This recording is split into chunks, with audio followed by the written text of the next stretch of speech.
ॐ सोमनाथाय नमः। ॐ मल्लिकार्जुनाय नमः। ॐ महाकालेश्वराय नमः।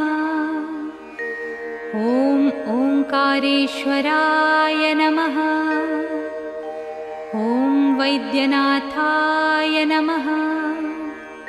ॐ भीमशंकराय नमः। ॐ रामेश्वराय नमः। ॐ नागेश्वराय नमः। ॐ विश्वेश्वराय नमः। ॐ त्र्यंबकेश्वराय नमः। ॐ केदारेश्वराय नमः।